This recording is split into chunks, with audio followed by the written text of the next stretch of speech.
প্রশ্নটা নিয়ে কথা বলবো সেটা শায়দ আমরা সবাই কখনো না কখনো করেছি। কিভাবে আরো সুখী হওয়া যায়? হুম। আমাদের চারপাশের পৃথিবীটা তো সারাক্ষণ বলছে সুখ মানে আরো বেশি কিছু, আরো টাকা, আরো খ্যাতি, নিখুঁত একটা জীবন। একদম। কিন্তু আর্থার সি ব্রুকস আর ওপ্রা উইনফ্রের লেখা build the life you want বইটা ঠিক এই ধারণাগুলোকেই চ্যালেঞ্জ করে। হুম। আজ আমরা এই বইটার গভীরে যাব আর দেখব সুখী হওয়ার পথটা আসলে বাইরের দিকে নয়, বরং ভেতরের দিকে। ঠিক তাই। আর বইটির মূল দর্শনটাই হলো সুখ কোনো গুপ্তধনের মতো নয় যা একদিন খুঁজে পাওয়া যাবে, বরং এটা অনেকটা বাগান পরিচর্যার মতো। বাগান পরিচর্যা? হ্যাঁ, হ্যাঁ, যা প্রতিদিন একটু একটু করে যত্ন নিয়ে গড়ে তুলতে হয়। আজ আমরা এই বাগান তৈরির কিছু মূল কৌশল নিয়ে কথা বলবো। সুখের ৩টি প্রধান উপাদান কি, আর সবচেয়ে বড় কথা, আমাদের নিজেদের আবেগকে নিয়ন্ত্রণ করে জীবনের চালকের আসনে বসা যায়, সেটাই হবে আমাদের আলোচনার কেন্দ্রবিন্দু। চলুন তাহলে শুরু করা যাক। বইটা শুরুতেই একটা প্রচলিত ধারণাকে একেবারে ভেঙে দেয়। হুম। আর তা হলো সুখ মানে দুঃখের অনুপস্থিতি। লেখকরা বলছেন সুখ আমাদের চূড়ান্ত লক্ষ্য নয় এবং অসুখ আমাদের শত্রু নয়। সত্যি বলতে এই লাইনটা পড়ার পর আমাকে একটু থামতে হয়েছিল। অসুখ শত্রু নয়, এটা কিভাবে সম্ভব? এখানেই তো সবচেয়ে আকর্ষণীয় বিষয়টা। লেখকরা সুখকে তুলনা করেছেন খাবারের সাথে। খাবারের সাথে? হ্যাঁ, যেমন ধরুন, খাবারের সুগন্ধটা খাবারের প্রমাণ দেয়, কিন্তু গন্ধটাই তো আসল খাবার নয়, তাই না? আচ্ছা। তেমনি সুখের যে অনুভূতিগুলো, আনন্দ, উল্লাস, সেগুলো সুখের প্রমাণ, কিন্তু সেগুলোই সম্পূর্ণ সুখ নয়। সুখের আসল উপাদান বা ম্যাক্রোনিউট্রিয়েন্ট হলো ৩টে: উপভোগ, তৃপ্তি এবং উদ্দেশ্য। আচ্ছা, প্রথমটা উপভোগ বা এনজয়মেন্ট। হুম। এটা তো স্রেফ আনন্দ বা প্লেজারের থেকে আলাদা, তাই না? হুম। কারণ ভালো কিছু খেলে তো একটা আনন্দ হয়। হুম। বইটা কি তার চেয়েও গভীর কিছুর কথা বলছে? হ্যাঁ, এবং পার্থক্যটা খুবই সূক্ষ্ম কিন্তু গুরুত্বপূর্ণ। প্লেজার বা আনন্দ হলো একটা তাৎক্ষণিক জৈবিক অনুভূতি। ধরুন, খুব গরমে ঠান্ডা জল খাওয়ার আরাম, এটা আমাদের মস্তিষ্ককে একটা পুরস্কার দেয়। হুম। কিন্তু উপভোগ বা এনজয়মেন্ট হয় তখন যখন এই আনন্দের সাথে আরও দুটো জিনিস যোগ হয়: অন্যদের সঙ্গ এবং সচেতনতা। অন্যদের সঙ্গ আর সচেতনতা। হ্যাঁ, বইয়ের উদাহরণটাই যদি বলি, একা বসে আইসক্রিম খাওয়ার মধ্যে প্লেজার আছে, কিন্তু বন্ধুর সাথে গল্প করতে করতে সেই একই আইসক্রিম খাওয়ার স্মৃতিটা অনেক বেশি উপভোগ্য। কারণ এখানে আপনি সচেতনভাবে একটা মুহূর্ত তৈরি করছেন এবং তা ভাগ করে নিচ্ছেন। বোঝা গেল। উপভোগ মানে মুহূর্তটাকে সচেতনভাবে যাপন করা। কিন্তু আমাদের জীবনে তো বড় বড় লক্ষ্য অর্জনের একটা আনন্দ আছে। অবশ্যই। অনেক পরিশ্রমের পর পাওয়া সাফল্য। সেটার ব্যাপারে বইটা কি বলছে? ওটাই কি দ্বিতীয় উপাদান, তৃপ্তি বা স্যাটিসফ্যাকশন? একদম, আপনি ঠিক জায়গায় ধরেছেন। তৃপ্তি আসে কোনো কষ্ট বা ত্যাগের বিনিময়ে কিছু অর্জন করার পর। ধরুন, একটা পরীক্ষার জন্য রাতের পর রাত জেগে পড়াশোনা করে ভালো ফল করার পর যে অনুভূতিটা হয়, সেটাই তৃপ্তি। ঠিক। কিন্তু কেউ যদি নকল করে সেই একই ফল করে, সে হয়তো কোনো তৃপ্তিই পাবে না, কারণ সেটার জন্য কোনো ত্যাগ স্বীকার করতে হয়নি। কিন্তু এখানে একটা সমস্যাও আছে। সমস্যা? তৃপ্তি পাওয়ার মধ্যে আবার কি সমস্যা? সমস্যাটা হলো, এই তৃপ্তিটা ভয়ঙ্কর রকমের অস্থায়ী। ও। লেখকরা একে বলছেন হেডোনিক ট্রেডমিল। আমরা একটা লক্ষ্য ঠিক করি, সেটার পেছনে ছুটি, অর্জন করি, কয়েকদিন খুব ভালো লাগে, তারপর সেই ভালো লাগাটা চলে যায়। আর আমরা আবার নতুন কোনো লক্ষ্যের পেছনে দৌড়াতে শুরু করি? ঠিক, অনেকটা ট্রেডমিলে দৌড়ানোর মতো। আমরা দৌড়াচ্ছি ঠিকই, কিন্তু কোথাও পৌঁছাচ্ছি না। তার মানে উপভোগও ক্ষণস্থায়ী, তৃপ্তিও একটা ট্রেডমিলের মতো। তাহলে আমাদের এই দৌড়ের পেছনে চালিকা শক্তিটা কি? এখানেই কি তৃতীয় উপাদান, উদ্দেশ্য বা পারপোজের ভূমিকা? ঠিক তাই। উদ্দেশ্যই হলো সেই নোঙর, যা আমাদের জীবনের সব কষ্ট আর ত্যাগকে অর্থবহ করে তোলে।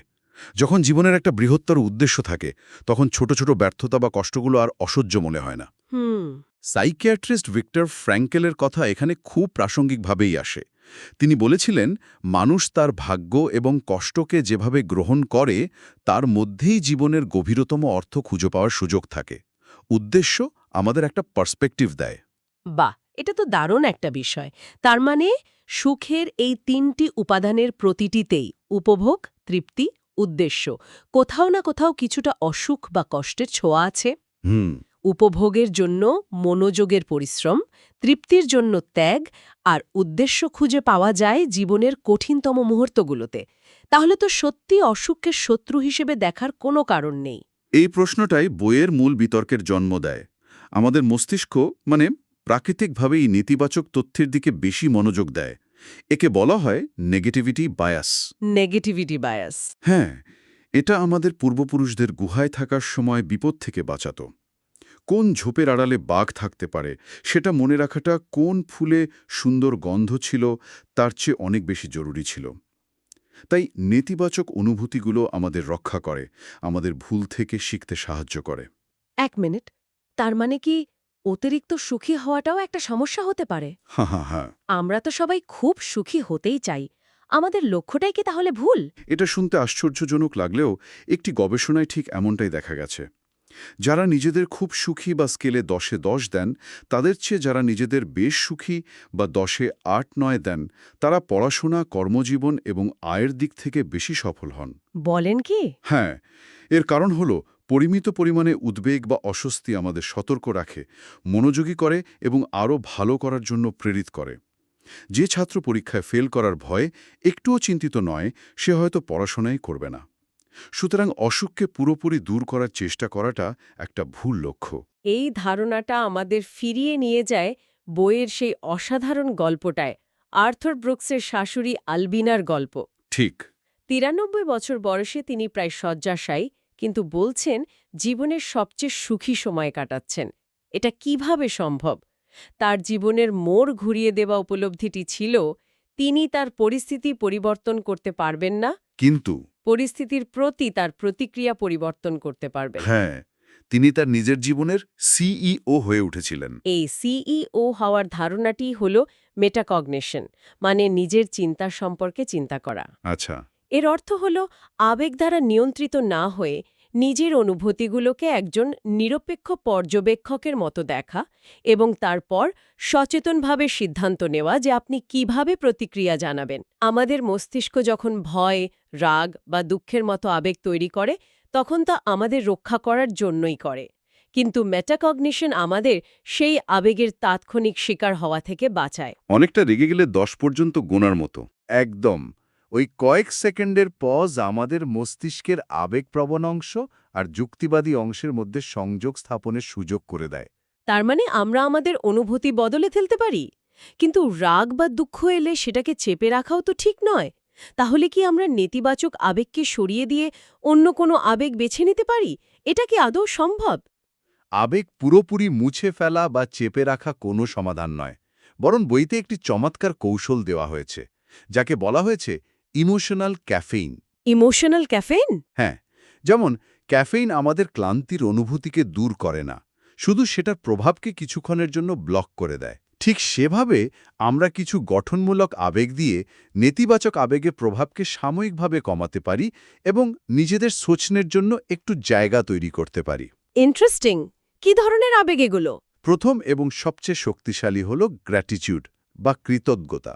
যখন আমাদের মন খারাপ থাকে, তখন মস্তিষ্ক স্বাভাবিকভাবেই যা কিছু ভুল হচ্ছে বা যা আমাদের নেই সেদিকেই মনোযোগ দেয়। কৃতজ্ঞতা হল সচেতনভাবে সেই ফোকাসটা ঘুরিয়ে দেওয়া, জোর করে সেই সব জিনিসের কথা ভাবা যা আমাদের জীবনে ঠিকঠাক আছে। এটা ম্যাজিকের মতো দৃষ্টিভঙ্গি বদলে দেয়। আচ্ছা, আর কৃতজ্ঞতার ব্যাপারটা না হয় বোঝা গেল, কিন্তু আশা বা হোপ, এটা তো প্রায় খুব নিষ্ক্রিয় একটা অনুভূতি মনে হয়। লোকে বলে আশা করা ছাড়া আর কি বা করার আছে। ঠিক। বইটাও কি এই অর্থে আশার কথা বলছে? আমি তো সবসময় ভাবতাম আশা আর আশাবাদ বা অপটিমিজম একই জিনিস। না, এবং বইটা এই দুটোর মধ্যে একটা অসাধারণ পার্থক্য দেখিয়েছে। আশাবাদ বা অপটিমিজম হল একটা বিশ্বাস যে সবকিছু নিজে থেকেই কোনোভাবে ঠিক হয়ে যাবে। এটা অনেকটাই নিষ্ক্রিয়। কিন্তু আশা বা হোপ হল একটি উন্নত ভবিষ্যৎ কল্পনা করা এবং সেই লক্ষ্যে পৌঁছানোর জন্য সক্রিয়ভাবে পরিকল্পনা করাও কাজ করা। সক্রিয়ভাবে? হ্যাঁ, ভিয়েতনাম যুদ্ধের একজন যুদ্ধবন্দী অ্যাডমিরাল জেমস স্টকডেলের একটি বিখ্যাত উদাহরণ আছে। তিনি দেখেছিলেন কারাগারের সবচেয়ে আশাবাদী বা অপটিমিস্টিক বন্দীরাই আগে মারা যাচ্ছিল। বলেন কি? কারণ তারা ভাবছিল ক্রিসমাসের আগেই আমরা ছাড়া পেয়ে যাব। যখন সেটা হতো না, তারা ভেঙে পড়ত। কিন্তু স্টকডেলের মতো যারা বাস্তবতাকে মেনে নিয়েছিলেন এবং টিকে থাকার জন্য প্রতিদিন ছোট ছোট কাজ করে গেছেন, তারাই বেঁচে ফিরেছিলেন। সেটাই হলো সক্রিয় আশা। বাহ, এটা তো আশা নিয়ে আমার ধারণাই পাল্টে দিল। আর বইয়ে আরেকটি আবেগের কথা বলা হয়েছে, করুণা বা কম্প্যাশন, যা সহানুভূতি বা এমপ্যাথি থেকে ভিন্ন। হ্যাঁ, এই পার্থক্যটা একটু ব্যাখ্যা করা যাক, কারণ অনেক সময় অন্যের কষ্ট দেখলে আমরা এতটাই কাবু হয়ে যাই যে কিছুই করতে পারি না। ঠিক এই কারণেই পার্থক্যটা বোঝা জরুরি। সহানুভূতি বা এমপ্যাথি হল অন্যের কষ্টটা নিজে অনুভব করা। এটা আমাদের অন্যের সাথে সংযোগ স্থাপন করতে সাহায্য করে, কিন্তু এর একটা বিপদও আছে। কি রকম? অন্যের কষ্টে যদি আমরা পুরোপুরি ডুবে যাই, তাহলে আমরা নিষ্ক্রিয় হয়ে পড়তে পারি। একে বলে এমপ্যাথি ফেটিগ। কিন্তু করুণা বা কম্প্যাশন হল অন্যের কষ্ট অনুভব করার পরের ধাপ। এটা হলো সেই কষ্ট দূর করার জন্য পদক্ষেপ নেওয়ার ইচ্ছা এবং চেষ্টা। আচ্ছা, তার মানে এমপ্যাথি যদি হয় আমি তোমার কষ্টটা অনুভব করছি, তাহলে কম্প্যাশন হলো আমি তোমার কষ্টটা অনুভব করছি এবং আমি তোমাকে সাহায্য করতে চাই। একদম। এটা আমাদের আবেগের শিকার না বানিয়ে আবেগের পরিচালক হতে সাহায্য করে। তার মানে মেটাকগনিশন বা এই ইমোশনাল ক্যাফেইন ব্যবহার করে আমরা নিজেদের আবেগের ড্রাইভিং সিটে বসতে পারি। ঠিক। কিন্তু এই মানসিক শক্তিটা কাজে লাগাবো কোথায়? শুধু শান্ত হয়ে বসে থাকাই তো জীবনের লক্ষ্য হতে পারে না।